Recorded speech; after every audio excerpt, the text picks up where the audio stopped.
Thank you for taking time out of your busy schedule to join us for another BVI Finance Breakfast Forum. I am Elise Donovan for BVI Finance.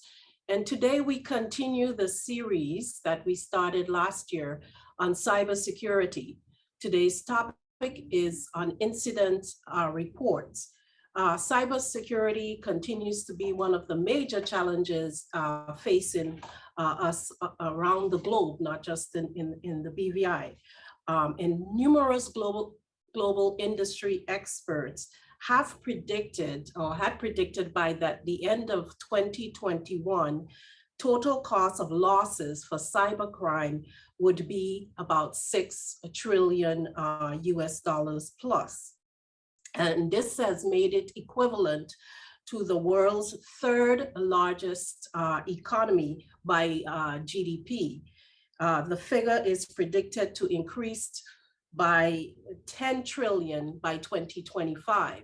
So this is a massive challenge that we're dealing with. We are all on the internet. We are all in cyberspace, and we are right now in cyberspace, but cybercrime has increased exponentially over the last couple of years, and it's continuing to increase. And as I said, the predictions are that by 2025, it's going to be in 10 trillion US dollars in terms of losses, and it's the third largest GDP per sector if you look at that in terms of comparison to the largest economies, which are the US and China. So cyber crime is paying off big time. And so today we have some experts joining us to talk about cybersecurity. This series we're doing in conjunction with the Information System Security Association. And we are going to have a number of presentations in the series. And today joining us for incident response is Mr. Ihab Tarabe and Stevez Gomez. Mr. Tarabe is an avid technology specialist who enjoyed the last 20 years contributing to the field, aiming for friendlier and safer technology. He currently heads the workforce IT at TMF Group and a member and contributor to the BVI Information Systems Security Association. He's a proud Rotarian and an active member of the BVI Judo Club. Stevez Gomez has worked in information technology and security for over 15 years, and he currently leads the technology and cybersecurity strategy for CloudFire. The International Security Journal recently awarded him the 2021 Caribbean Security and Resilience Award for his experience and contributions to the security community. Stevez has participated in several forums and events promoting privacy and security awareness. He advocates for smart classrooms and works behind the scenes to improve schools, network, infrastructure, and cybersecurity culture. In his leisure time, Stevez enjoys exploring uncharted trails with the BVI hiking group, which he co-founded a few years ago. Please help me welcome to the mics, Ihab and Stevez. Please open your mics and take over the forum. Thank you. Thank you, Elise. Thank you, everyone, for joining. It's quite a very interesting subject and very dear to my heart. And, you know, it's cybersecurity. It is the talk of the hour. It's always on the mind of every executive and every manager and every leader in every organization. You know, it's what everybody's always talking about. No, I'm kidding. Nobody talks about it unless they're forced to. Let's be honest here. You know, this is quite unfortunate, right? Because knowing that our physical world and our cyber world are more and more merging into one. Our personal lives are stored in the clouds, and we have no clue who owns that cloud and who maintains that cloud and how good it is maintained. We do click on the agree of terms and conditions. We have no clue what we signed off on. We're legally agreeing on that. We could be agreeing on a lot of rights that we're giving away for our pictures, for our personal messages, but no one gets to read the fine print because all 100 pages of it is fine print. And if you're going to be looking at the business side, you're going to find that more and more it is expected for our business to be 24/7 available on the internet. Customers and clients are always looking for more and more connectivity, faster response, 24/7 access, and this would, mean that we have to digitize our business. Governments are being digitized, businesses are being digitized, more and more smaller businesses are also following the flock. Every confidential document that you send, whether it's a confidential document or whether it's a video of a cat that you're sharing, is going to be jumping from one border to another border. It's going to be crossing the geopolitics without, caring on which country it's geographically passed through.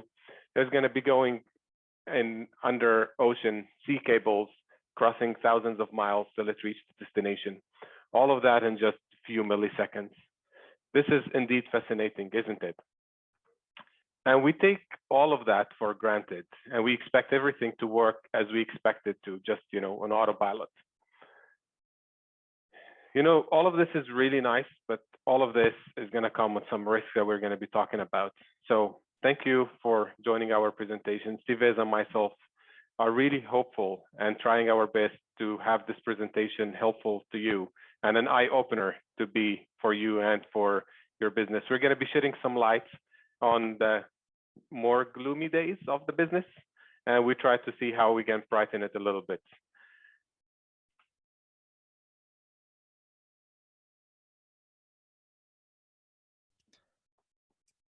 So first, I'm going to start by saying, who are we? We both are founding members of the BVI Information System Security Association. Our core purpose is to promote a secure digital world. Our scope is the BVI, as this is what we represent in our chapter. Our mission statement, as you could see on the screen, I'm not going to go ahead and read that. We're a nonprofit organization. We're security experts, security passionate, security enthusiasts. That our job is to make the BVI a safer, better place and minimize the risks that come with the digitalization of our work and our government and our organizations. Our core values are integrity, excellence, and respect that we try to work by and live by every day.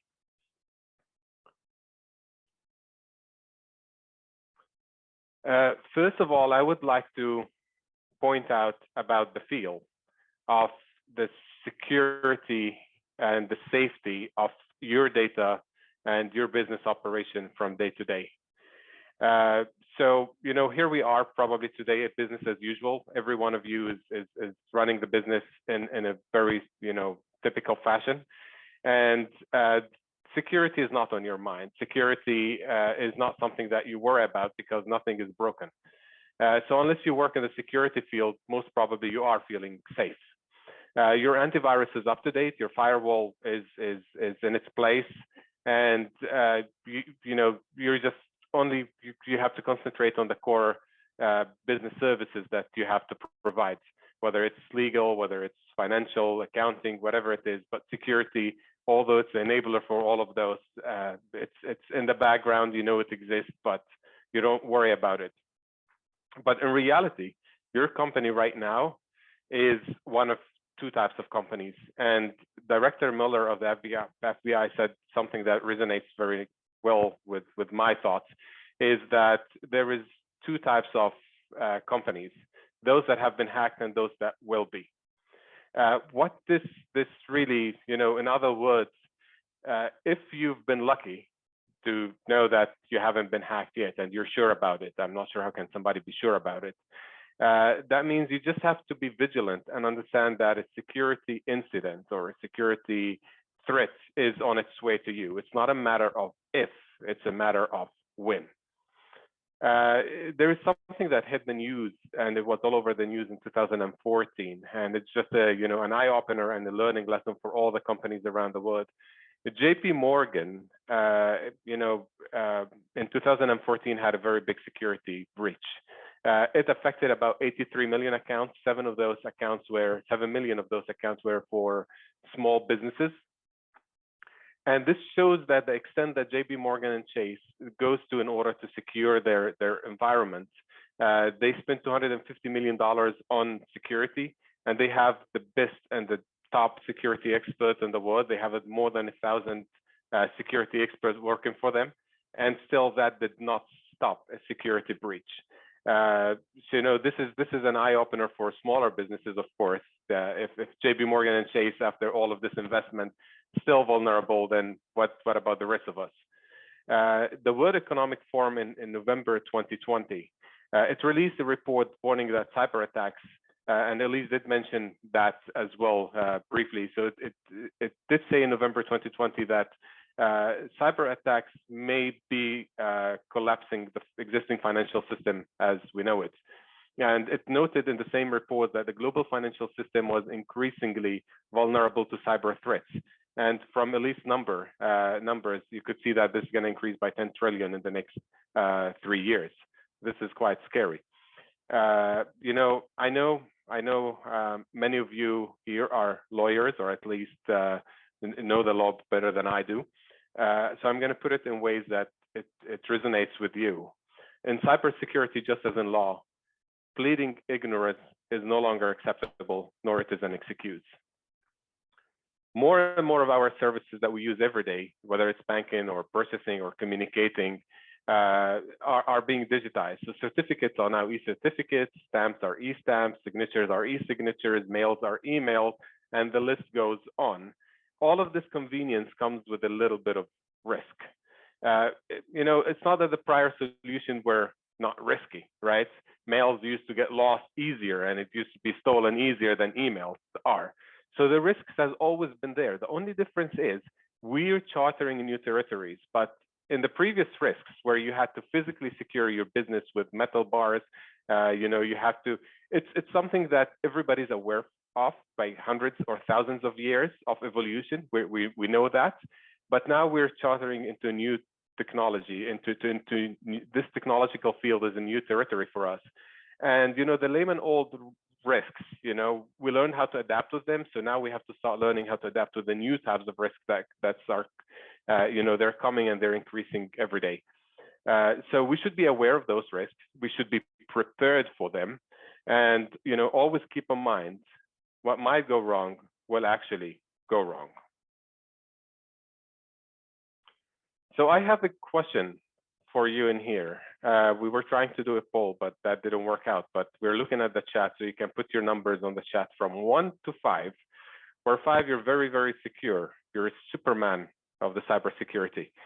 And 1 means, that I might go back to work now and know that the email is going to be down or something is going to be leaked or so on.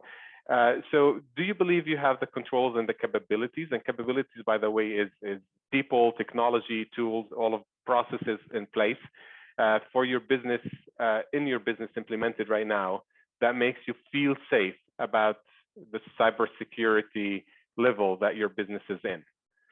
We're monitoring the chat. So 1 to, wow, okay.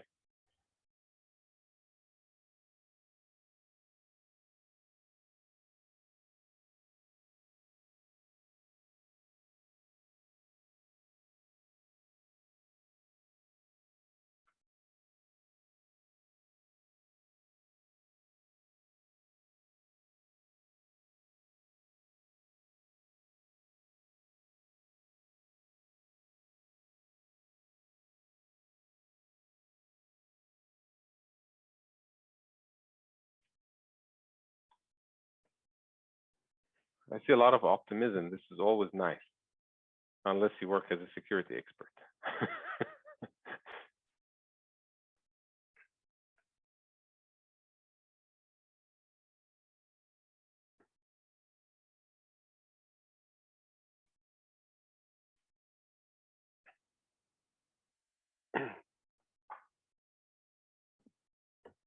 Okay. So it seems we have a lot of optimism. It's very good and scary at the same time. I don't know how the two are going to mix together, but we managed to do that. So it seems like the average is about 3 point something. I just did the poll in my head. Yes, it's very good that people are open enough to admit whether they have a low score, because improvement begins by first acknowledging that you do have a problem. So it's thank you for those who although your numbers are low, you did actually provide acceptance that you do have an issue, or you have room for improvement. Indeed, indeed. Before I hand over to Steves, I would like to, point out a few differences and few terminologies in the security field. Some of you might be aware of it, some of you are not, and some of you are going to find this as a very nice, change in the way of thinking of how to deal with incidents as they happen. So what is a security incident? If you look into what is a security incident in all the different books and all the different institutes, you're going to find that there is all of them goes back to the same points, but they phrase it differently. Two of my favorites are mentioned over here. So a security incident is any attempted or actual unauthorized access, use, disclosure, modification, or destruction of information. This includes the interference with information technology operation and violation of the campus policy, laws, and regulations. So I just want to point out of this what stood out to me as a security specialist out of this definition. If you notice, they did use the word attempted or actual. And this means whether that attack is successful or not successful, it is still a security incident. Which a lot of people, they believe that a security incident only successful ones. Unfortunately, when you identify a successful one, it's a little bit late. Now you have to be very reactive. So whether it's successful or unsuccessful, that is still a security incident. And the words unauthorized access, use, disclosure, modification, or destruction of information, they do follow what we call the CIA triad, which is the confidentiality, integrity, and availability of the data. So if the confidentiality of the data is compromised, or the integrity of it is compromised, or the availability of it is compromised, or that attempt did not go successfully, but it was still an attempt to compromise any of these, then this is a security incident, right, that we have to respond to. We're going to be getting into the responding right after this. So I'm going to be giving a little bit of examples about this, what is the CIA. So the confidentiality means like something like exposing documents, right? An email going to the wrong recipient. This is, if it's a confidential email, then this is a security incident right there. It could be non-digital. I don't want you to always think securities have to be digital. It could be also a physical security breach. For example, leaving a confidential document, on a public place, or opening your laptop in a coffee shop and working on a big screen with big fonts that everybody's reading what you're writing. Also, unfortunately, after Irma, you could have seen a lot of confidential document laying all over the place outside. So these are all security incidents that have to be addressed. The availability is something like ransomware. Ransomware is going to stop your access from arriving, from getting your data in a timely manner. But your data is not compromised. Your data is not, no one had access to your data. It's just that the problem is you too don't have access to the data, which is a problem. And the integrity means somebody fiddling with the data or making changes that are unauthorized. So it's also the NIST, which is the National Institute of Standards and Technology, have a very nice and a very short description there. A security incident is a violation of an explicit or an implied security policy. An explicit security policy means it's written down, and implicit means it's it's like a norm of or a culture, and it doesn't have to be written down that you're not supposed to be taking money from somebody's bank account. It's written down in the law, but I don't have to tell you that because it goes like, it's implicitly there. So what is the difference between a security incident and a major security incident? A security incident, as I said, it could be, an email going to the wrong recipient, something that it's not very catastrophic, but it's not supposed to happen. A major security incident when there is a disruption to your operation. This is what a major security incident is. The problem management, which is not related to just security, this is also in service management, but it's also very important to highlight the importance of problem management. Problem management after every major incident, after every huge outage that you have, whether it's a big data leak that went to the media or anything like that, it's very important to start a problem management right after to see the lessons learned, to see the root cause analysis, and so on. But problem management also happens when you have a repeated incident happening over and over and over. So then you have to call for a problem management and you have to manage this problem. Now, if you send a wrong email to a recipient once, okay, this is an incident. But if the same employee doing this twice every day, then this is a problem that have to be addressed, right? If you can put technologies in place to stop that, you can put policies in place to stop that, and so on. And the last point that I want to point out is prevention is always better than cure. We all know that. It's in every field, not just in cybersecurity, but it doesn't always work. And that is not why we are here today. Here we are when that prevention doesn't work and an incident actually happened. How should you respond to it? So the first point, as Steve just pointed out in a little while ago, that you have to accept the fact that you are vulnerable. And this is the first point of it. And once the incident happened, what you should do is very interesting. And I'm going to be pointing this to Steve so that he could take it from there. Awesome. Thank you, Iab, for that.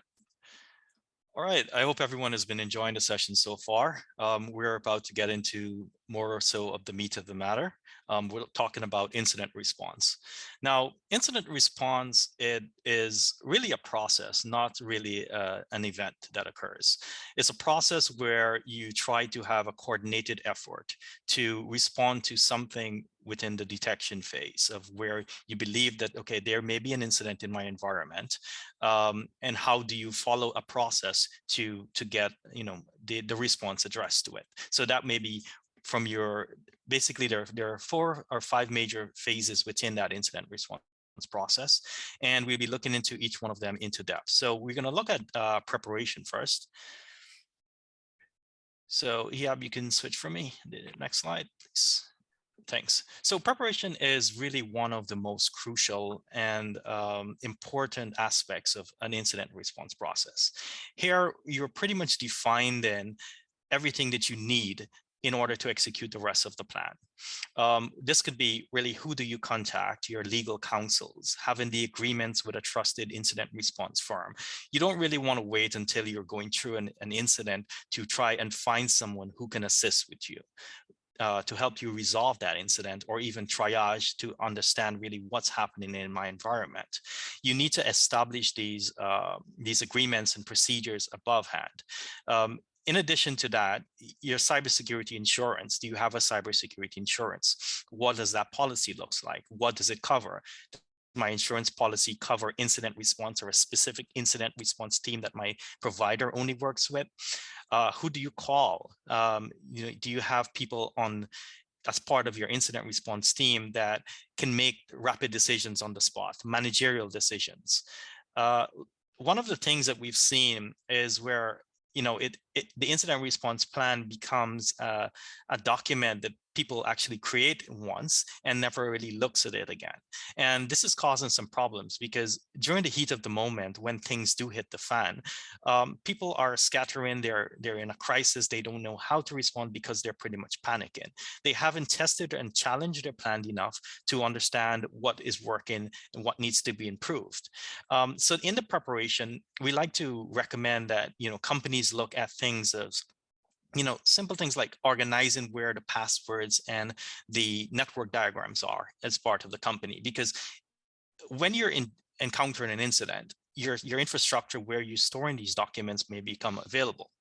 But more importantly, you're trying to nurture a culture within your employees. So having your employees being able to report incidents or anomalies when they see it, should be part of your preparation plan. It's driving that culture so everyone behaves and acts comfortably when there is an incident. So taking, for example, there was a particular incident a few years ago that I responded to, and it was more like a firefighting type of an incident where they had no plan in place. They didn't have the access to the manager because he was out of office. And looking for something simple as a network diagram, it was stored on the file server that was compromised. They had no hard copy, no digitalized copy locked in their safe. So trying to understand really how the organization is connected from a network connectivity architectural standpoint was really difficult. So in the preparation aspect, you have to look at all the possibilities that could go wrong, availability of systems, availability of access, and try to create a contingency to when these systems are unavailable. So taking into it like your backup processes, are you backing up your configuration of your switches, your firewalls, and your data? Okay, where is that data stored? Is it local? Is it offsite? How do you get access to it when you need it? So in some aspects, the business continuity plan and the incident response plan works in tandem, because some aspects of how you respond may be dependent upon your business continuity. And more importantly, is testing the plan, because you just can't create the plan and leave the plan. How do you know that your backup is actually working? Have you tested it? Okay, you've tested it. How long does it take to give you to recover your environment? Can you put a number to that? These are metrics that you have to continuously test. There may be issues that arise that you need to adjust different processes. Another thing to look at in terms of the preparation is really the crisis management, crisis communications. If it has been determined that you do have a breach or data was exfiltrated from your organization, do you have a legal counsel that has pre-written a release statement, a press release statement that you can easily communicate with your clients or your vendors to indicate, okay, we've suffered a breach and these are the processes that we're following. It's having all of these things at your hand tips, basically, to respond to any particular incident. Now, when we go down into the other phases of the incident response process, you'll be able to see how the preparation stage is very important and critical to the entire process. So we're going to go to the detection and analysis phase. Yep, can you switch for me? All right, so detection analysis is pretty much where the entire incident begins. This is day zero of the entire process. So here you are going to be basically looking for precursor events, and precursors in incident response is basically an indicator of something that is going to happen. For example, you start to see login attempts from a country that you're not familiar with from your 365 Azure tenant, or you're seeing vulnerability scans against your network. Your firewall logs are reporting that, okay, you have a lot of egress or outbound traffic that is occurring at 2 a.m. in the morning to an IP address that you don't recognize. These are all what we term as precursor events, or events that are indicating that something is about to happen. And there are incidents which are actually live incidents that are, maybe you have like a malware infection, or your antivirus or EDR solution is basically showing that you have a potential issue. And those are active incidents that you look at. But precursor incidents allows us to prepare and to be more proactive in how we respond to incidents. So this particular stage is going to allow us to identify, profile, and add a severity upon the incident. So, for example, different incidents, a ransomware incident, a malware, a phishing alert, or a vulnerability scan attempt, all warrants a different response. So this particular phase is going to look at really what type of incident is it, what is the impact upon the business, and then is it a major concern, or is it not a major concern? And then based upon those metrics that you've derived, you then tailor your response, which we will learn in the next phase, according to the type of incident that you're dealing with.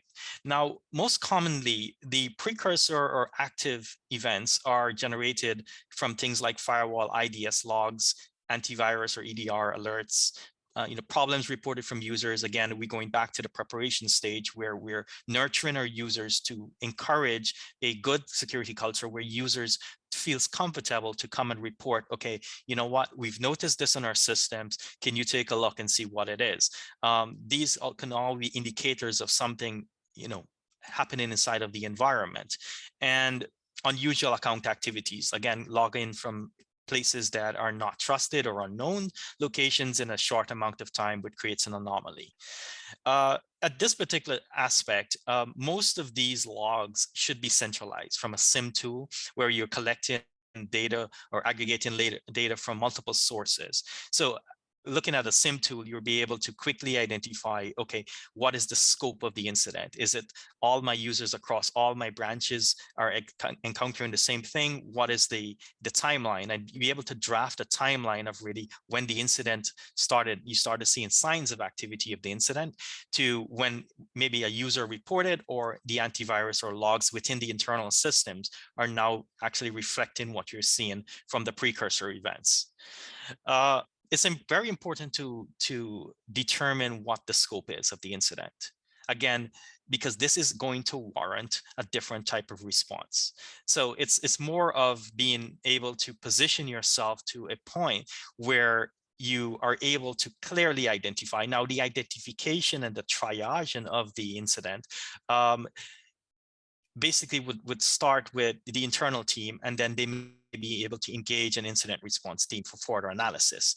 One of the important things I would like to note here is that most organizations at this particular phase often fails with their response plan, because if your EDR solution alerts you that, okay, you see a threat in your environment and it is successfully killed and quarantined, about 90% of the businesses with internal IT departments would normally close that ticket, because your EDR or your SIM tool may generate an incident ticket. It would create, you would see that it successfully stopped and quarantine a piece of malware or whatever that's in the environment. But the incident does not stop there. You have to understand why that piece of malware is there in the first place. How did it get initial access inside of my environment? Whether it's through phishing, it's drive-by, someone stick the USB key inside of the computers. You need to get the root cause. And this is where the detection and analysis phase really shines, because it provides the answers to those particular questions. You cannot go and start recovering from something if you don't fully understand how or why it's there in the first place. You need to be able to determine that. Now, one of the things that in the preparation phase that kind of spins across all of the phases is the procedures that you are going to develop again in the preparation stage that is going to help with these processes. So for example, one of the failures that organizations do is that they don't have any procedures on the preservation of evidence. So as an incident responder responding to an incident on site, the worst thing that someone can do is reboot their computers. You see, let's say like a ransomware or a malware that's on the computer, and the first instinct is going to reboot. Now, when you reboot the computer, what you're pretty much doing is that you're removing the evidence of, there may be some traces of who logged in, from where they logged in, a process tree that we may be able to extract from memory analysis. But when you reboot that machine, you're really tampering or getting rid of the evidence. And then as an incident responder, what we then have to look at is then looking at event logs. And again, if you haven't prepared enough to have the controls in place, then your logs may not be evenly configured. I mean, there's a large amount of businesses and IT departments that don't even configure the Windows event logs to best practices. It's either too small, or there's no automatic enabling of additional alerting criterias within the event viewer that you should be doing. You want to be able to record when a new process is spawned, a new service has been installed in the machine. One of the things I've seen is that where maybe an actor gets into the environment, what they've done is erase their traces, they would actually go to erase the logs. And organizations, they have their fancy EDR tools and all of their next gen tools, but the tools were not tuned enough because they, maybe it's a marketing message where the vendor is saying this is the silver bullet to all security problems by buying my AI generated EDR solution. It wasn't tuned enough to pick up basic techniques such as clearing the event logs. So this is where the preparation again comes in, because it helps to put these controls in place to allow you to make an actionable decision upon the detection and analysis phase based on the events that you've seen, to be able to validate that, okay, we indeed have something of concern, and now we are going to engage our incident response process to contain, eradicate, and recover from this particular incident. So on the next slide, sorry. This is really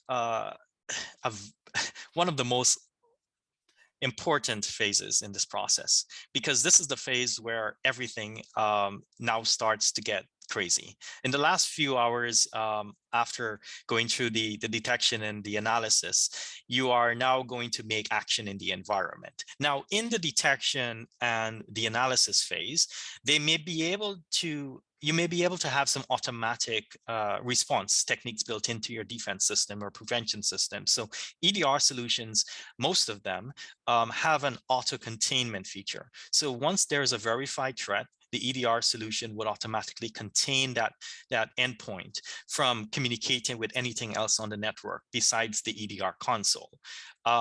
So that would normally be an automatic containment or response to a threat. But again, the eradication should not begin in the detection and analysis phase. This is the third phase is where everything should be actually coming together with your response. Now, in terms of containment involves basically you're trying to prevent that threat from spreading across the infrastructure. You're trying to prevent it from maybe affecting other hosts. But at this point, you have to assume that every single thing in your network is untrusted, from your printers, your firewalls, your switches, your access points, because you have not fully determined really what the full extent of it is. And this is where we're going to look at the containment and the re-eradication and recovery. Now, in terms of the containment aspect, there is a number of ways that you can look at containment. That may be being able to physically isolate the host by pulling the network cables out, looking at turning your data storage or your backup systems, and really looking at it from inside, because you have to validate that the systems that you have are really in a safe way. So you would have to look at pretty much creating what I would like to say is an extra environment that is going to be rebuilt from scratch, because again, everything is trusted. Just a few days ago, the threat actor APT41, which is a code name given to more advanced persistent threat groups, has been utilizing BIOS a lot, or rootkits. So what that does, it actually sits inside of the pre-boot operating system of the computer. So even if you format your hard drive and reinstall the operating system, that threat is still persistent. And BIOS malware is starting to become a new norm in the industry of creating some form of a response to automatic reinfection after someone has cleared their environment. So again, on the detection side, when you've profiled the threat, you're able to know how your response and your eradication process is going to address that. So the eradication could be, basically replacing your hardware. Now, replacing the hardware is a business risk that the business must decide, because that's going to depend upon cost, etc. In my opinion, you may be able to, depending on the type of threat, you may be able to just flash the BIOS and you can reuse the hardware. But in some cases, then you see the risk is too great based upon the industry that you're in, and you just have to replace all of the hardware. Now, the preparation, again, always jumping back to the preparation, is going to be able to determine whether you have the budget to do this. So now in this particular phase is where, again, the action is going to be taken against the threat. You now have to sit in the room with your legal counsel, your insurance provider, and said, look, okay, we've determined this is the particular threat. This is the money that is going to cost for us to go forward with this, and then management needs to start making some quick decisions. Now, with the recovery of the systems, you obviously have good backups, but the threat actors know that you have good backups too. So what they've done is, normally with a ransomware event, the ransomware threat actors are normally in the environment for days, weeks, or months prior to you seeing a ransomware note on your desktop. Now, I would like to talk a little bit about the ransomware economy just for a second, it will allow you to understand the recovery aspect that I'm going to speak about shortly. So ransomware, it has evolved, and is evolved more so because of profitability. But there is an ecosystem behind this. There's an entire economy that operates behind this. The threat actors have created what we like to talk about. It's like a Fortune 500 structure. So they have legal counsel, they have financial analysts, they have strategic analysts, data analysts, customer service, technical support. They have all of these resources in the back end that when they perform an attack on an organization, it is well orchestrated. They spend their time, they have reconnaissance affiliates, and what they do is create a network of affiliates. So someone may be specializing in initial access, someone may be specializing in moving laterally within the environment, there may be an exfiltration specialist, and an analyst that is going to be able to, once they get in the network, they are going to look through the files and understand really and profile you to see when they give you that ransom, to make sure that you can afford to pay it. Now, take this into consideration. Most organizations have their cybersecurity policies, their insurance policies, their QuickBooks data file, their network diagrams, their passwords, all sitting in the same data repository as the entire network. Now, there may be some zero trust around that where only certain particular people may access it, but it's basically on the same server. So if that server was compromised, basically all of that information that you have stored there could be basically stolen or read. So what the attackers do is that in the environment, they spend their time and they analyze your policies. They go online, buy a $40 QuickBooks cracker, they get your QuickBooks profile, and they're able to unlock it and look through your financials. Look through your cyber security policies, understand really what's covered, what's not covered. So when they hit you, they know without a shadow of a doubt that you are actually going to be able to afford to pay this ransom, because they've done their reconnaissance upon you. Now, the reconnaissance could take them weeks, months, but this is time that they could be spending inside of the environment. Maybe, in different ways, if you're not able to detect that movement, whether they're exfiltrating files and reading it offline, there's different ways to do it. One of the most recent tactics that we've seen is that most people do image-based backups. And with the image-based backups, they're using an open source tool like Clonezilla or something of that sort. So when they put this image-based backup on a medium that is not immutable, like a NAS, a network attached storage, or a USB hard drive, what the attackers do, they take that entire disk image and upload it. Now, remember, this disk image is your entire server. And what they do, they utilize the same Cloudzilla. They break the encryption keys if you've smartly applied that, and they spend their time analyzing your infrastructure, looking through your data, and that's a really easy way to steal your data, by just trying to steal the backups that you've made. So when and what this creates is a double extortion environment. So they know you have good backups. Maybe the backups are isolated from the environment, but when they steal your data, and they crypto lock you, and you refuse to pay that crypto lock and ransom, then they are going to leak your data as a double extortion. Now, again, as I mentioned, this is an ecosystem of really smart people behind of this.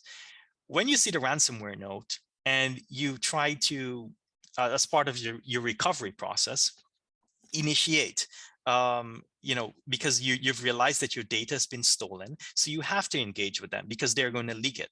Now, this process here is not to be taken by a business owner. This has to be done by a negotiator.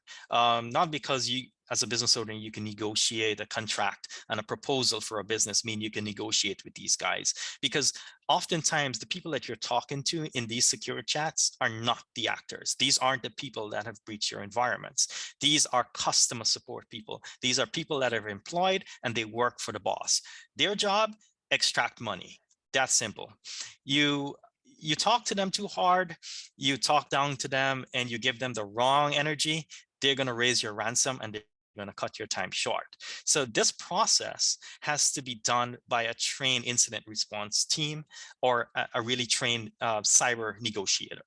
Because you can really mess things up thinking that, okay, I'm a business owner, I'm a negotiator, I'm a lawyer, I can negotiate contracts. No, you have to be very careful with this particular set if you're dealing with a ransomware and a double extortion event. Because again, most of the time, you're not talking to the actual actors, you're talking to their technical support. At that point, what we'd recommend is that you ask for some sort of a proof of life. And the proof of life would normally be a screenshot of a PII information, such as a driver's license or a passport or some sort of private information besides a folder structure. When they provide a proof of life, you can then ask them, very nicely, you need a few days to organize the funds.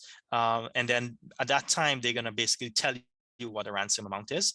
And, you may be able to get a wallet address, a cryptocurrency address. Now, this is just a process I'm explaining, not for you to take it on your own.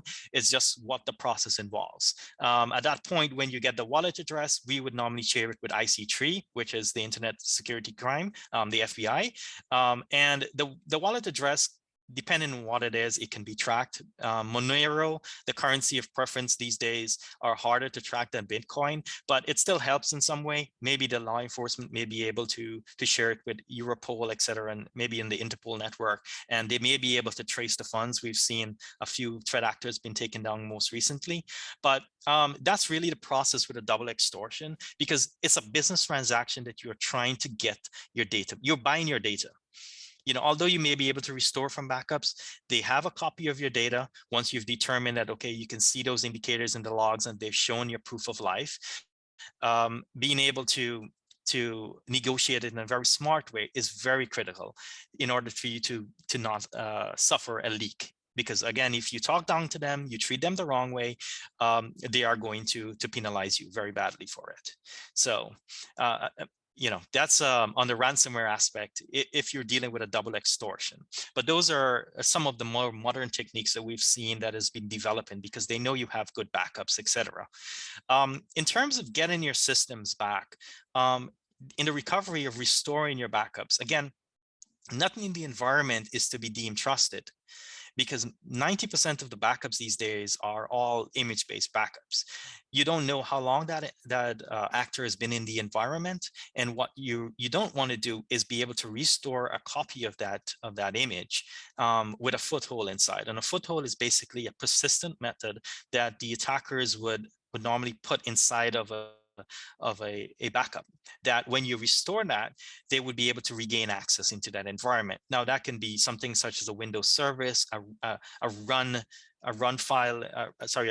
entry in the registry, or even a DIL file that sits on the machine that's going to be executed by a scheduled task. It can be something very simple or something very complex. But again, your detection phase, your prevention and detection controls would be able to at least try to help to find really where or how safe those images are.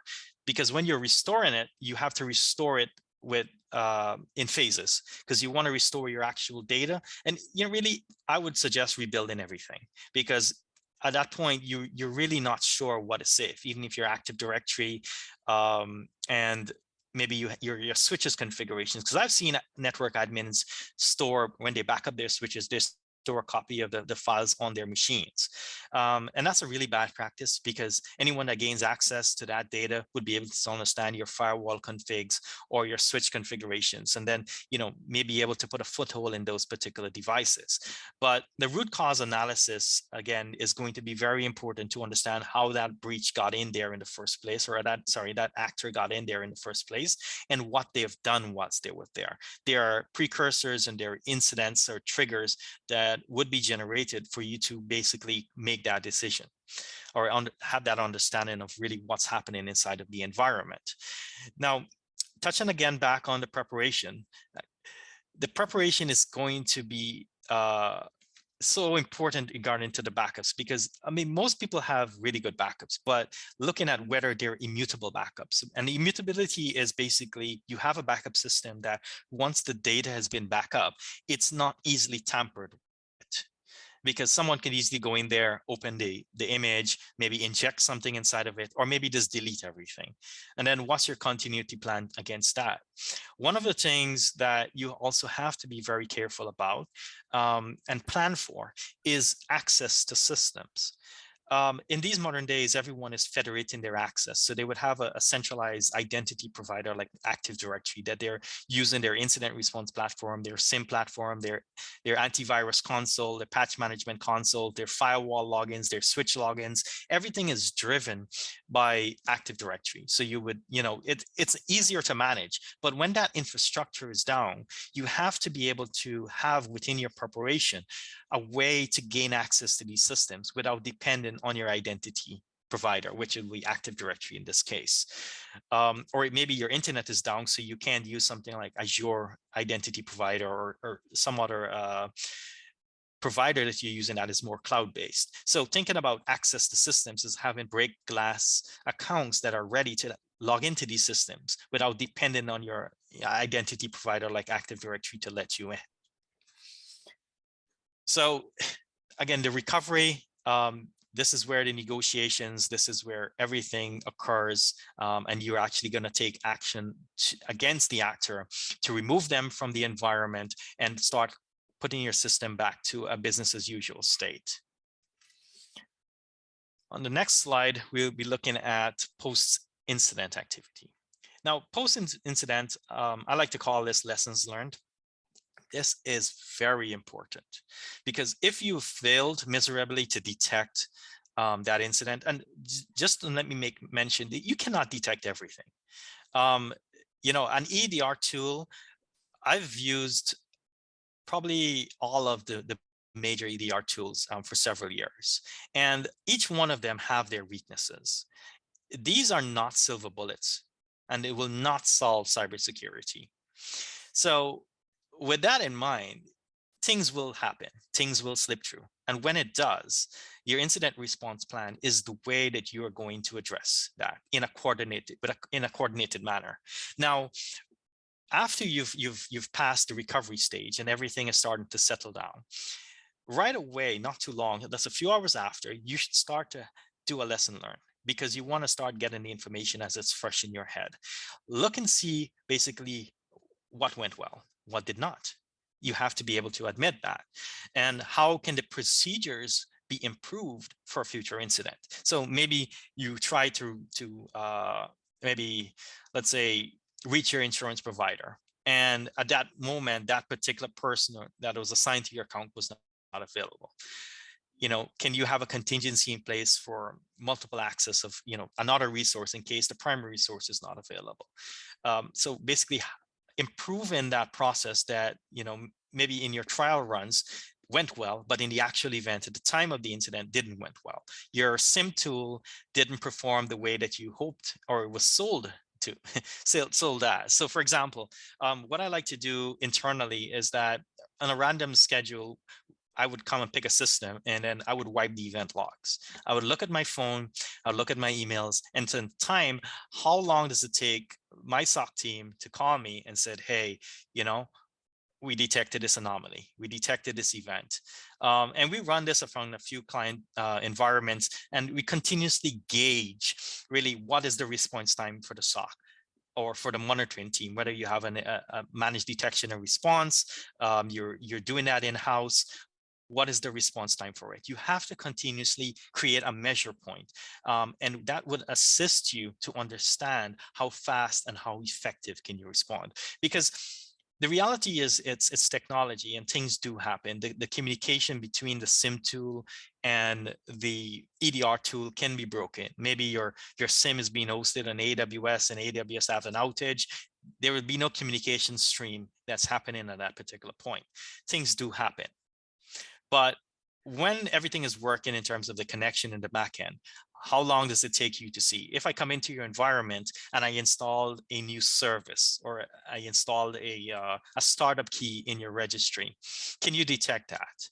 You know, so this is where you're kind of reevaluating and looking at everything and said, okay, we've done, maybe you did the best that you can do, you know, but continuously having that lesson learned plan is very important. This is not only for a live active incident. This is even for the dry runs, the exercises that you're going to be taking when you're testing your plans and challenging your plans. How do you know your plan is going to work? You have to test it. And I'm not talking about testing it once a year or testing it only when you're going to get an audit, because one of the things I hate is checkbox security. Because, oh, you have a firewall checkbox, but your firewall hasn't been updated in over 2 years. It's running a firmware version that's out of date. You know, you have the multi-factor authentication checkbox, but you know, is it everywhere? Is it effective? It has been implemented correctly. Checkbox security is not security, and using compliance, meeting compliance requirements is not security. So don't check a box, challenge it and make sure that it actually works. Is your firewall up to date? Is the firmware versions in line to what the vendor is? Misconfiguration and default configurations is one of the most common things we've seen, where, you know, you install, like, okay, Office 365, for example. Businesses would buy Office 365, create a mailbox, send us receive emails, we're done. They haven't even turned on auditing. They haven't even turned on some of the rules in the EOP, in the online protection plan that there is. And what you do have there is that when you're responding to an incident, you don't have those controls. So maybe you missed that in the preparation phase. And after the incident, it is highlighted that, you know, okay, you didn't have access to Microsoft 365 logs. Or more importantly, if you're not using a premium license, then you only have 7 days of logs. So the actor was in your environment for 20 days. You're unable to see that because you only have the most recent 7 days worth of logs, because you haven't applied the right licenses to your tenant. So these are the things that the lesson learned or the post activity is going to help you with, to fill those gaps that you possibly missed. And it's okay to miss things. Management. Now you have to understand that, okay, management, are you satisfied with the way that we responded to the incident? Did we have the capabilities in-house? Did the incident response firm that we contracted was responsive enough? Did, you know, management, you need to get management lessons, because that's the only way they're going to invest further in people. Because if you didn't have the resources and the training and the technology, like an EDR tool to help you improve your posture after the incident, which is a sad thing, but you you shouldn't have to wait until you have an incident that is impactful to the business for investment to occur, because you need to stop treating cybersecurity as a bill. It's not a bill. It's not a pain in the business that you have to do every month or annually. It is part of your business. It is an integral part of that wheel that runs your business. So you have to look at it into that perspective, and not just as a bill. It's not, technology and cybersecurity is not a cost to your business anymore. A root cause analysis or identification is very, very important, because this is going to determine, okay, they got in via Jane's email account. Jane clicked the link. This was the pad. This was the actions that was done. And the root cause analysis is going to help. Maybe we need to invest more into better security aware training for Jane, to allow her to be comfortable to respond in incidents, because maybe she clicked on something and she was worried that her manager is going to yell at her, so she didn't report it. But the attack started with her. So again, creating and encouraging a good security culture, and looking at everything again, and replaying the entire attack and seeing again, okay, what did I do? What went wrong? What went well? And how can we improve our process? So this is the lessons learned. And again, at this particular stage, you go back to your preparation and start working, and ensuring that, okay, you've updated your plan. You're going to test it again. You're going to challenge it again. Drop your entire organization down to the ground, turn everything off, run your BCP plan. How fast can we recover? Give me a time, create a time to that. So 1 hour, then add another hour in that. And then that's what you're going to present to management, to say, in 2 hours, we can recover our environment from the switches and everything. And, in the business continuity plan, just as the DDM said, you should add the pandemic and COVID to it. Cybersecurity should be in your plan if it's not already. And this comes us to another question. Have you developed policies for your organizations? And are the employees aware of the policies? Now, aware meaning not only that they know about it, but where to find it. And have you challenged them by having them, maybe go through some sort of a training process to enforce the policy? So example, maybe could be a security awareness training, or a training so that they could have learn really how to report incidents. What's the process? Okay, I see something anomalous in my environment. How do I report it? This is where the policies and the procedures that you should have in your environment, and the employees know where to find them, and be aware, obviously, that they exist. So can you guys answer with a yes or no, whether you have policies, and basically whether employees are aware and know where to find those policies?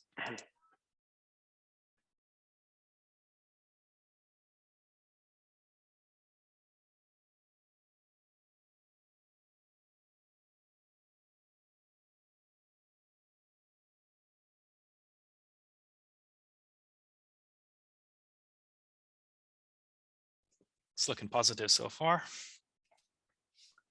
This is a positive. We want it to be positive, at least. Yes.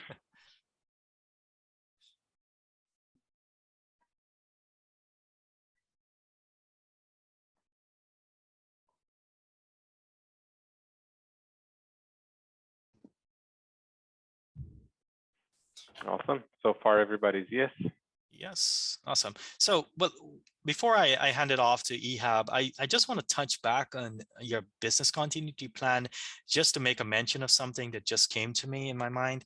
And it's very important, because most BCP plan would encompass around the business resuming its operation in some aspects of the way, whether it's from the backups, or maybe you have a colo space with equipments and everything that's there. But simple things such as having an extra piece of hardware inside of your organization is going to assist. So with the incident response process, when you're responding to an incident, you do not want to use the same computers that has been in the environment to start doing your work, logging into systems and so forth. You want to have a machine, or a few machines that have not been on the network. That is part of a jump bag that you've created, that you're going to use to respond to incidents, because you do not want to use a compromised device to start accessing systems that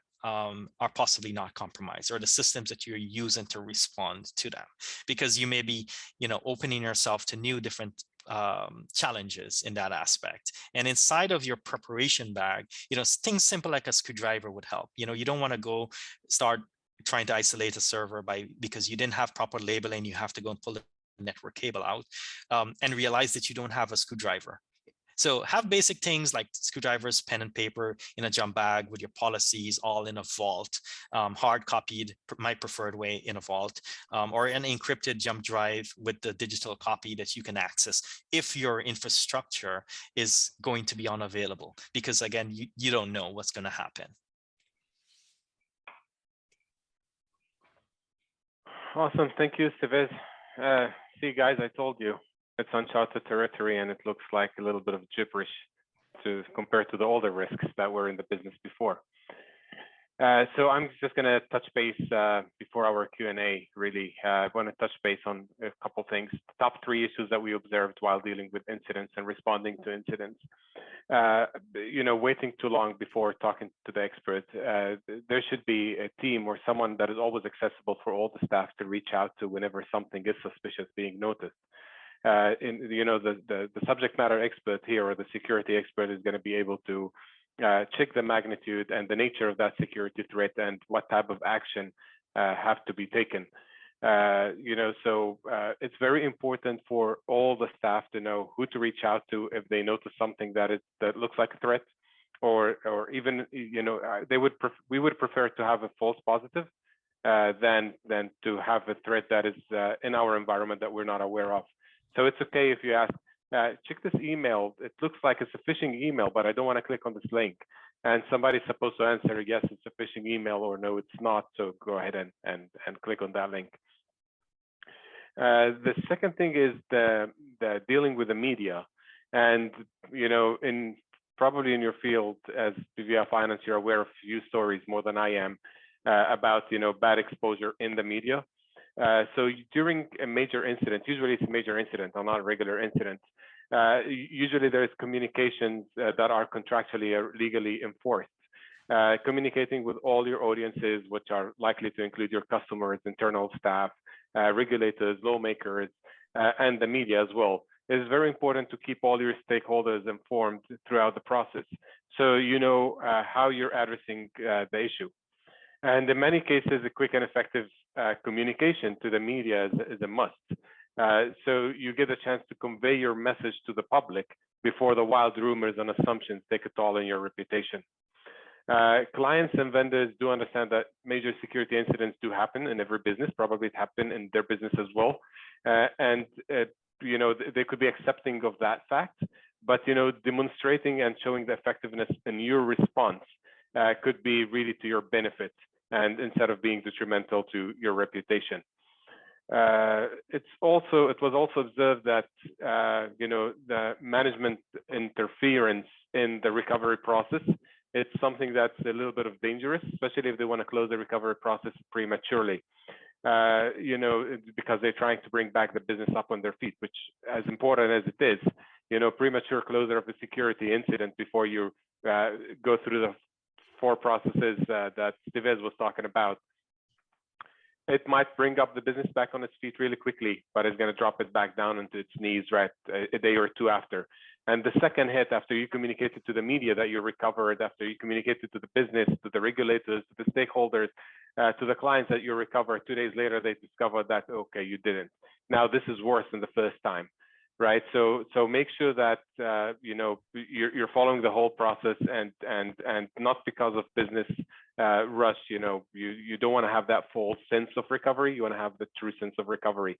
And management should be supportive in here and not hindering this process.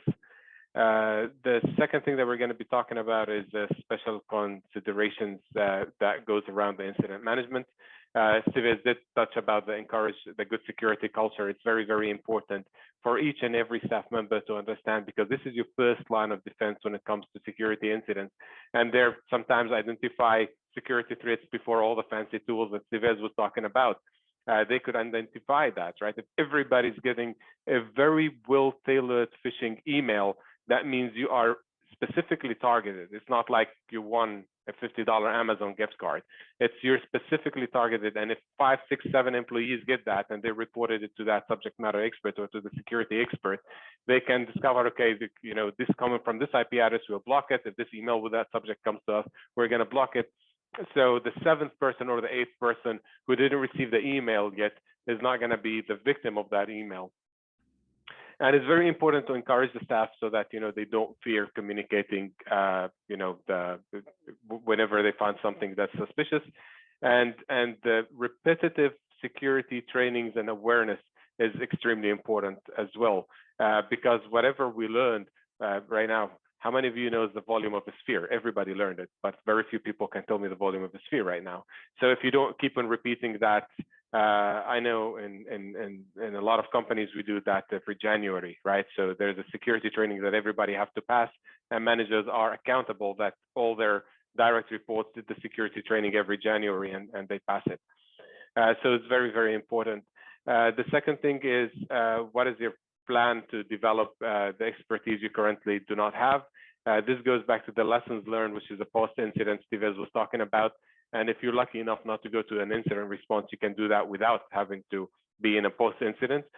Look at what you're missing in terms of tool, in terms of experts. You know, if you can't afford a full-time expert, it could be a contractor, but you really need the right people and the right tools in place. The third one is you did have an incident response plan. Steve did talk about this, you know, in very good detail. But it's very important to challenge this plan. Having the plan there and not challenge is as useless as not having the plan at all. You don't want to just tick the boxes. You think you have backups, great. Try to recover this file for me from November 2020. See if that works or not. Try to, you know, shut down the backup server or bring a new backup server. Let's say this backup server is compromised. Are you able to recover it now? Now it's a little bit harder with this. You want to make this test harder. You want, if something within your processes is going to fail, you want it to fail when you're testing it, not when you really need it. Security is very much like an insurance policy. You know, you have to make sure that you have it and you have the right deal in place, but you just hope that you'll never use it, right? But once you know you're going to use it, it has to be there. The third point is trust and verify. The fourth point is trust and verify. This applies for the internal staff and for the vendors. We always go by the least access principle. So if somebody doesn't need access to the HR folder, they should not have access to the HR folder, right? If they have this access to the HR folder, whether it's by mistake or whether it's, you know, however it happened, it doesn't have to be a malicious act. It's still a security incident that you have to respond to. Why somebody saw things that he's not supposed to see. And vendors are by extension, are also an extension of our organization. So you have to see them as partners with a mutual benefit. You know, they benefit from us, we benefit from the vendors, especially now everything is starting to move to SaaS, it's software as a service. And if you look, I'm not sure how many of you are aware, but it was all over the news, the last and the biggest severity number 10 out of 10 severity and impact was the Log4j. You have a lot of data, client data, you know, business data that are hosted with applications on the cloud. Are they vulnerable to Log4j? If they are, then by extension, you are. You know, so you had to reach out to this vendor, tell them we've heard about this vulnerability. Are you affected? Can you give us a guarantee that you're not? And if you are, what did you do to do that? So, you know, trust and verify. Yes, we trust our vendors. Yes, we trust our employees, but we just want to make sure that whether maliciously or not, or innocently, they're doing what they're supposed to be doing. Yes. I'm gonna be sorry, Sivis. Oh, I just Yeah. want to make one comment on, you know, to expand upon the trust and verify aspect.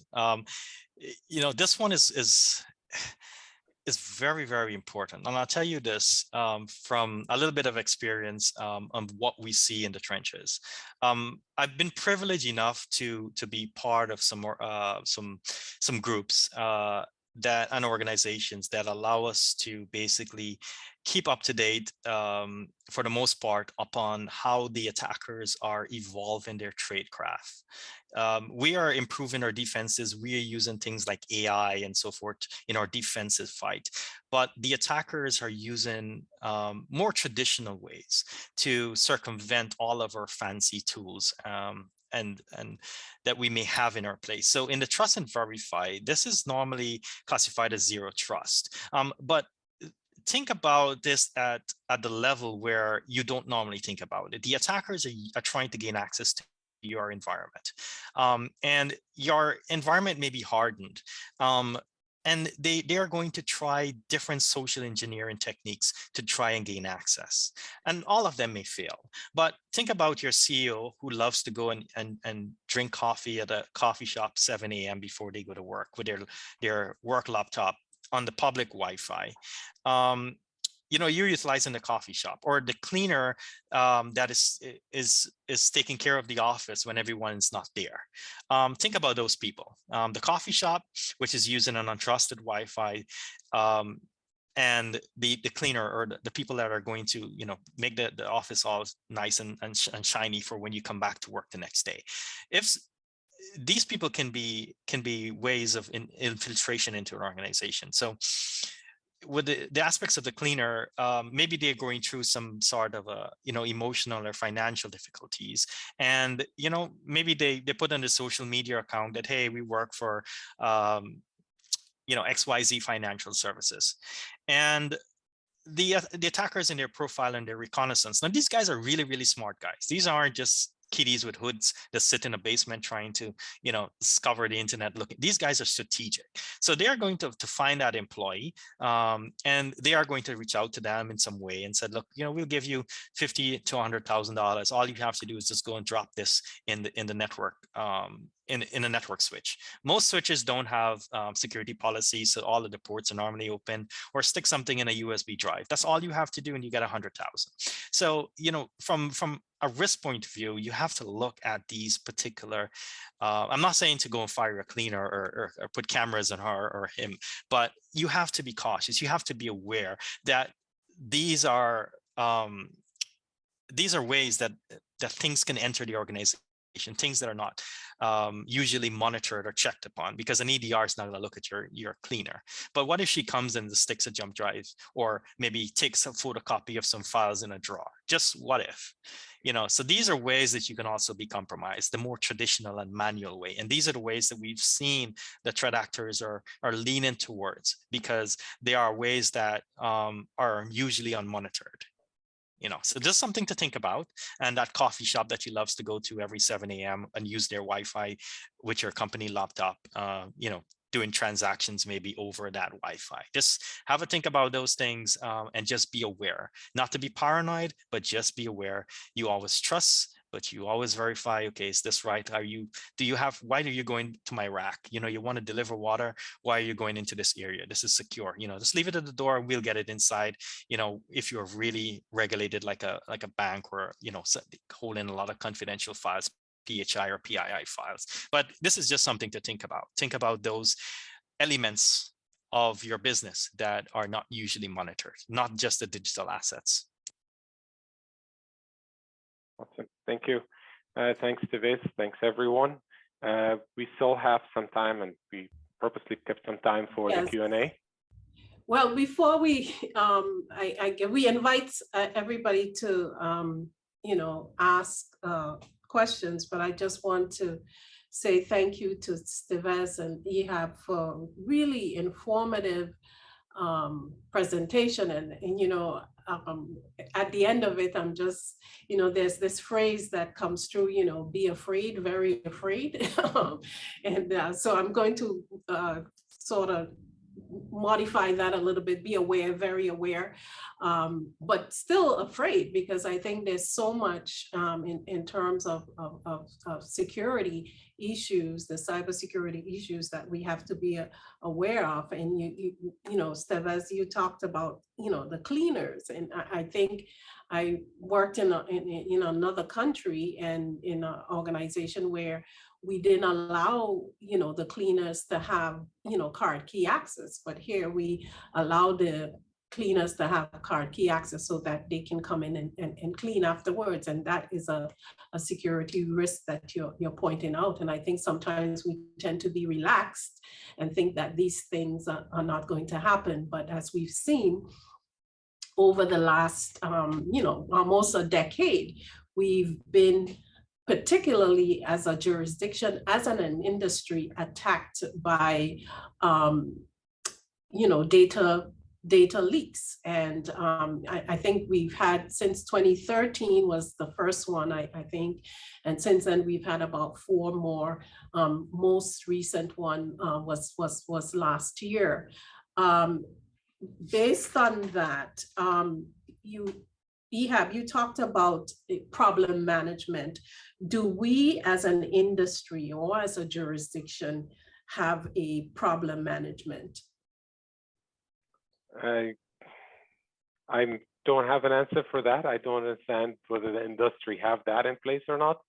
But if it doesn't, whether it's on the regulatory level or whether it's on the business per business level, everybody should have that, right?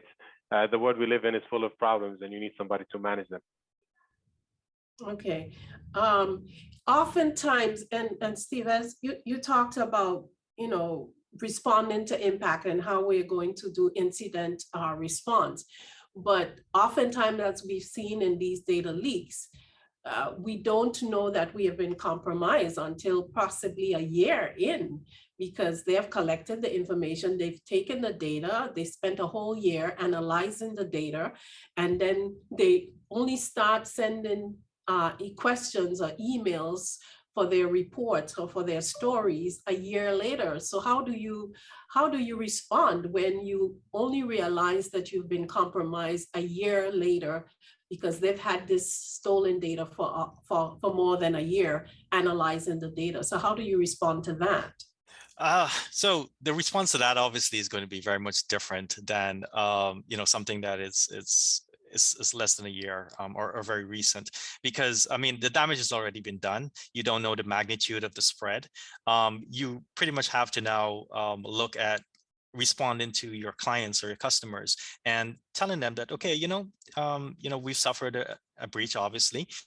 But these are the things that we're working towards to ensure that this doesn't happen again. I mean, in my opinion, this is as much as you can do because the damage is already there, it's public.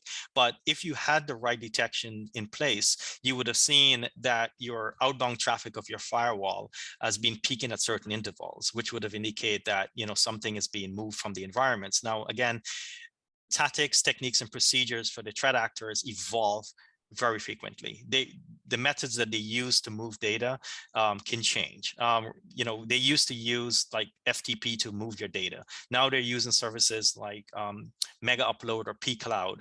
In some cases, they now install OneDrive because you've narrowed down your outbound traffic to trusted destinations. So Microsoft is a trusted destination. So they use something like OneDrive, move your data. You're not going to never see that traffic of your OneDrive moving across. But there are indicators, or what we call precursors, that would indicate that something is happening. You just can't move 20 terabytes of data and not have an indicator in the network.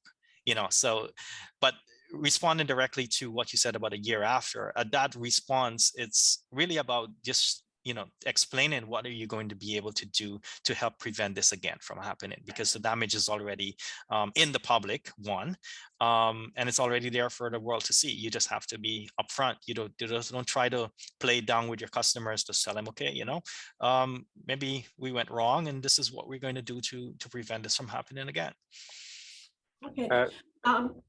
Okay, go ahead, Ehab. Elise, I just want to point out something real quick. I did mention about controlling the media and communicating to the media. The communication channels are different channels to different stakeholders. These are really not a full-time job, right? But they're hats people wear. And they should be prepared for that. They should be trained with that, because they have to know what to communicate, when to communicate, how quickly to communicate. It should be one of the hats that they wear in their full-time job.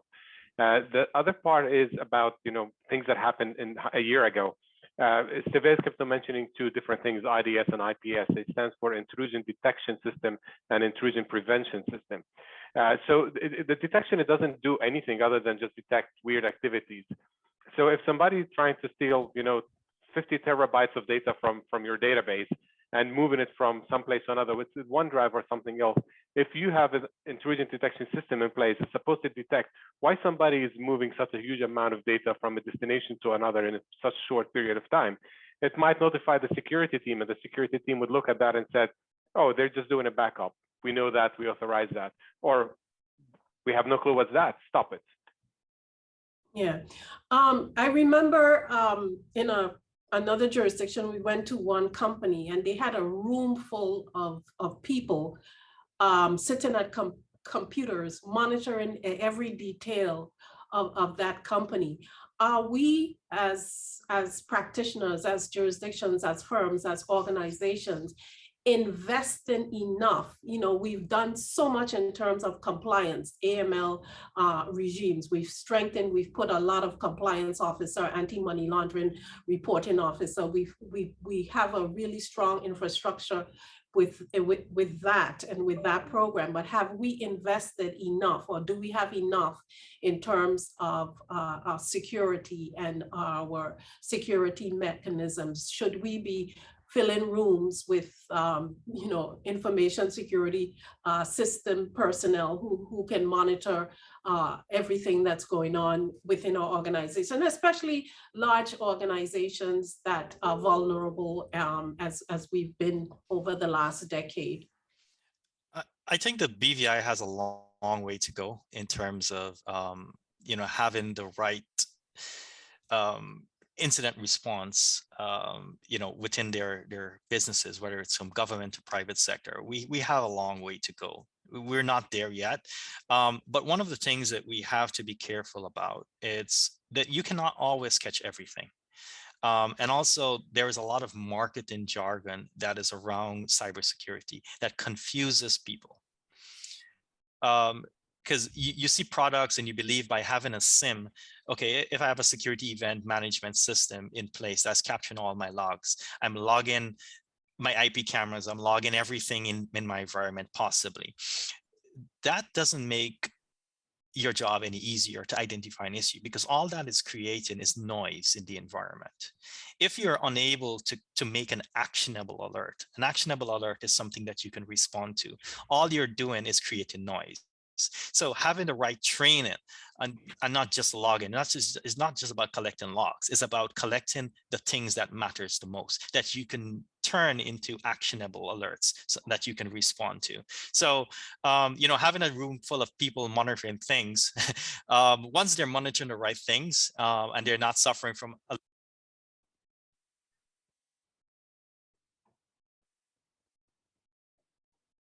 I think we lost you for a I second. don't know if it's me, but I'm not hearing. Yeah, I couldn't hear Stevez as well. Okay. again, can you guys hear me? I don't Yes, know. yes, you're back. Okay.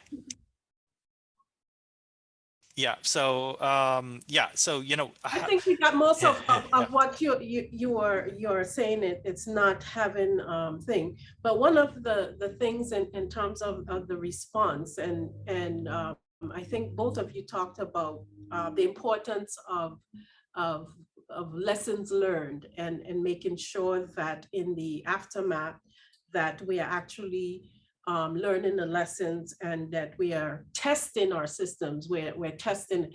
But one of the things I noted in this jurisdiction, we often treat firms or organizations that have been compromised to no fault of their own as pariahs.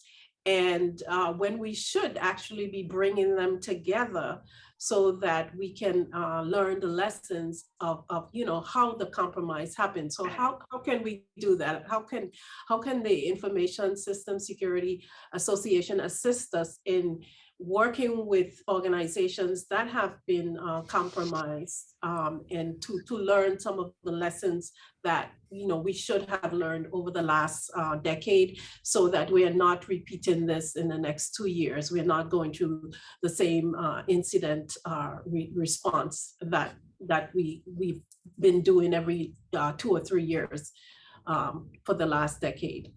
Yes, if I may take this one. So one of the things that I'm advocating for is for the BVI to create a reporting mechanism where companies can feel comfortable to report their centralized a centralized entity. Maybe it's been manned by the financial services or some aspects of government, where companies can report these incidents. And then once we have the incidents, then we can work to help those firms in their IR process. Maybe not helping them with the actual IR from an ISSA standpoint, but providing the guidance that they would need. Because only until we know for sure that what the incidents are that is occurring in the BVI, and companies are reporting it, then we can kind of be able to make a decision or provide guidance to help that firm through that process. Now, I'm gonna quickly say that since 2016, I've been helping a few organizations in the BVI attributing their attacks. So I've worked with a few banks here that, when there were a lot of phishing campaigns going, we were able to look into the emails and attribute them and provide guidance on how they can raise awareness, etc. So creating a reporting mechanism in the BVI, I believe, would be a great step to have everyone report the issues that they're having. And then from there, as an ISSA, we can then collectively provide the proper guidance to these firms. But we need to understand who's attacking, what are the types of incidents? Is this all financial crimes, et cetera? What type of incidents that firms are having, because the ones that come public are only ones we know about. We know maybe from relationships with people directly what is happening, but there is no system that we can look at and said, okay, there's a targeted attack happening at 3 trust companies at the same time. That is what I really, really am hoping to get established here in the BVI. Okay. On the other side of that, which is great, and we need to work to get that established. For me, I think starting out, coming back into the jurisdiction, one of the things I think was important, and the other side of what you were talking about, is we need to develop a security vulnerability index, I think, for the jurisdiction. So we are not just monitoring and recognizing what kind of attacks that are coming or phishing exercises, but we need to also, in the preparation phase, have an index so that we can test, as you said, and do the preparation. And so we establish a vulnerability index. And I would ask the ISSA to lead that in developing that index so that we can have it a jurisdiction, work in conjunction with the regulators or whoever. But it's important, I think, that we have that vulnerability security index as a jurisdiction. So take the charge on that as well. That's a very good suggestion, Elise. Yeah, I hope our president is on the call. Okay, I don't see any questions, and we are kind of running out of time, but I had one final comment, and I don't think any of you touched on it, well, at least not directly, but is there cybersecurity insurance, and should we as organizations be buying cybersecurity insurance? I can touch this one if you don't mind, Iab. Sure, absolutely. Okay, cyber insurance. All right, so not to touch on the insurance companies here, but they've been burnt globally with ransomware. And what they do, they try utmost not to pay you. So I'm going to explain why I made that comment. So basically, in a cyber insurance policy, they would indicate whether you've done a penetration testing in a year or you've done some sort of activities, whether you have security controls in place. Most people say yes, yes, yes, yes, yes. They don't necessarily have those controls in place. They've not vetted it. Their idea of a penetration test may not be what the insurance company has defined. They didn't follow the process because they didn't have an incident response plan. These are all caveats of what the insurance company is going to look at to say, okay, you're going to be denying the claim because you can't have no antivirus, you can't have no multi-factor authentication, not doing any compromise assessments or penetration testing, and then come and said, okay, you've been ransomed, pay. The insurance company is going to look and said, look, you had no controls, you had no defined incident response process. You didn't follow your process. Maybe you had it, you didn't update it, you didn't follow it. And, you can't expect us to pay. So take the insurance policy, because the average cost of recovering from a basic ransomware attack is about $200,000 to $300,000. Look at it in that way. That's not including cost to replace equipment. That's just an incident response time. Take into factor the time that you're down, add all of that, and then that's going to be the cost of the impact. You need insurance to help you, with some of that cost. But then the insurance provider, you need to understand the policies, whether they may have their own preferred incident response team that they prefer to look at the incident, because not every incident response person is qualified to do it, because you may go find somebody that's, maybe an Upwork or just Google incident response team. The first 5 results that came back, you just reach out to one, comes in, they're not certified, they're not audited to take out incident response activities. As such, when the incident response, the cyber insurance company comes, they said, okay, you haven't preserved any evidence, you can't show me how the attack has occurred, I can't pay you. So it's good to fully understand what the insurance company is going to do and what they won't do. And then you fill the gaps with maybe a supplementary IR firm. But obviously you have to understand that the controls that they're recommending, you have that in place and you truthfully answer, and you have an incident response plan that works. Because we've seen a lot of people got burned with insurance because they say, yes, we do penetration testing, but the insurance asks twice a year. They only do it once a year because a penetration test is about a $40,000 activity. So they're trying to save some money. We'll cut back this year. Something happens, they breach their policy. They're not going to get paid for it. Okay, so there is insurance, but it's very hard to recover the benefits because you have to pass certain tests. We do have a comment here. My only comment would be to request another presentation that covers the ABCs. My question relate more to the definitions of some of the terms used, which would help fill in the gaps of what I have learned today. That's just from one of our participants. We've had, a couple comments saying, very great presentation, great reminders and information. Thanks to the speakers, great presentation and very didactic. And I just want to reiterate those comments from our participants. And thank you both. Do you have anything before I wrap up that you want to say? Last parting words. This is a lot.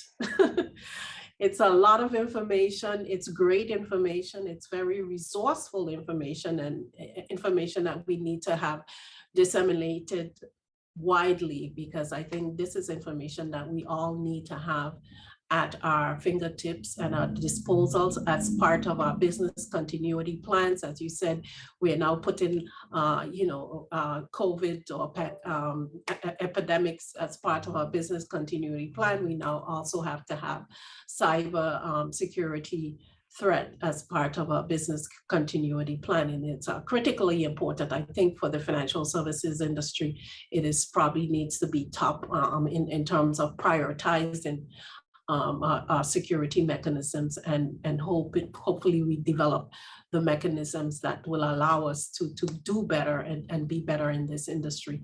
So Stevez and then Ihab, I'm going to ask you to conclude.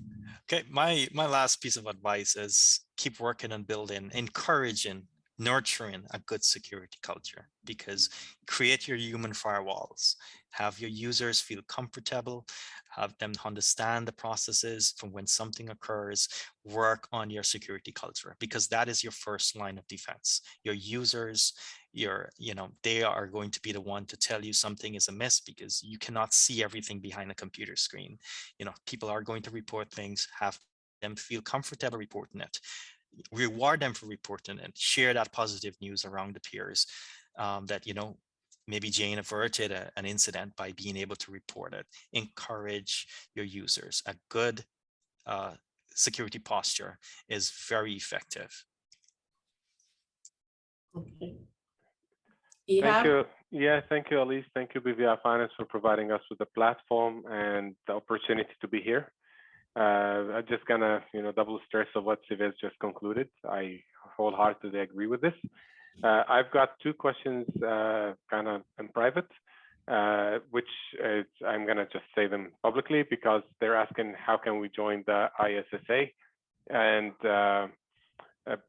you can just go to ISSA official website, and under the chapters you can find the BVI chapter. You can click on that one, and then you can join. There's a $95 annual fee for the ISSA itself. But there is also, depending on which chapter, there's an extra fee that goes for the chapter. Our fees are zero because we didn't add any fees, so it's going to be just that primary fee for the ISSA itself. And you'll be connected with us, and I'll also reach out to these people offline as well and invite them to join our meetings as well. Okay, we've been talking with the participants, or the experts, I should say, the specialists from the Information System Security Association, the BVI chapter. As we've heard, these are experts in their field, and they have a lot of information to share with us where we can learn from and grow as a jurisdiction. We really are appreciative for the Information System Security Association for partnering with BVI Finance to bring us this series. We'll be having more informative sessions in this cybersecurity series. We thank you for joining us. I know it's been a long morning, but it's been a very informative morning. Ehab and Steves, thank you so much for your time. Thank you for joining us, and do have a pleasant day. And this information will be available. The video recording is available on BVI Finance's website, as well as we will be sending out more information on the slides. So thank you so much, and do have a pleasant day. And we look forward to seeing you for the next in the cybersecurity series. Thank you all. Thank you all.